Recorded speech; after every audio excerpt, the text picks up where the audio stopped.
Still in San Diego, just had breakfast, and it occurred to me that, well, we've all been struggling with inflation for the last several months, but if you've noticed, eggs are by far the highest priced thing out there right now.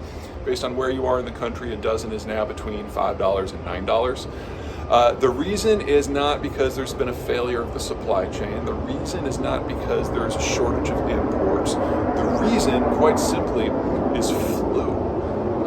The problem with maintaining chicken populations is that chickens are birds and birds can fly. Not the chickens that we raise for eating or for raising eggs, but other birds. And since birds are mobile, they carry their bugs with them and they crap, and the crap falls out of the sky and sometimes it hits a domesticated bird.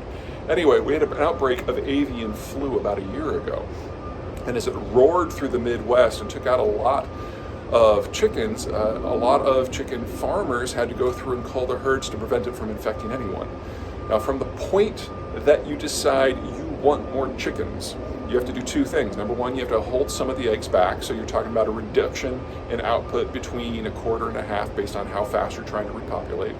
And then you got to wait because you got to raise these things. And it takes about, it really varies greatly on the species, but somewhere between 2 and 6 months to raise an adult chicken to the point that it can be laying its eggs itself. So this process started about 3-4 months ago. We have another 2 to 3 months to go before we really get that first huge additional generation assisting, and then we can start dealing with the backlog. So we are still looking at high egg prices for another 3 to 4 months. Now, this sort of thing is pretty common in agriculture. People forget that, when we have a shortage in something like a car because we can't build a spark plug or a semiconductor, once you get the new facility online, all of the other parts can be in place, and then you just go through the semi-finished cars, you plug in this last piece, and you're good to go. Well, that doesn't work with food. If you have a food shortage, doesn't matter what it is, you've got to wait for an entire production cycle to go through. And if you're talking about plant-based agriculture, sometimes that's another year. Everything has to be in place. The pesticide at the right time, the seeds at the right time, the irrigation at the right time, the fertilizers at the right time, the harvest at the right time. And if you miss any one of those pieces, if you have a yield at all, it's going to be paltry compared to what you're used to, and you simply have to wait for the next growing season for things to begin. One of the things that we're seeing in the Ukraine war right now is that the Ukrainians have been favoring corn and seed oils in this food evacuation program that they basically have with the United Nations. Ships can come in and dock at Ukrainian ports. The Russians have promised not to bomb them. And so the Ukrainians have to choose what goes in. And as a rule, corn and oil seeds generate more income for them than wheat, so that's what they've been favoring. Wheat output from Ukraine has basically stopped, whereas corn is more or less where it was before the war, maybe a touch higher.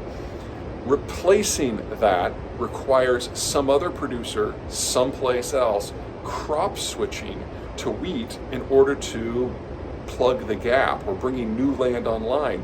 Regardless, it takes a year. And remember, we haven't yet seen the real disruptions to the Ukraine war because the Russians haven't specifically targeted the ports in mass enough to disrupt large-scale exports, or really in totality. But we're probably going to see that really soon. By the time we get to spring, it's going to be a different kind of war. The Russians are going to be very clearly going for the throat. Instead of targeting civilian electrical infrastructure, they're likely to go after food production and transport. And if they do achieve a breakthrough in the southern front, they're absolutely coming for Odessa because that's where most of the commerce in and out of Ukraine transits. We're about to lose the world's 5th largest exporter of wheat, 4th largest exporter of corn, and top oilseeds exporter. And there's no one in the world who has the scale or the spare capacity to replace that. And even if they did, you're talking a year out. This is going to get a lot worse before it gets better, even if the Ukrainians actually win the spring offensives to come. All right, until next time.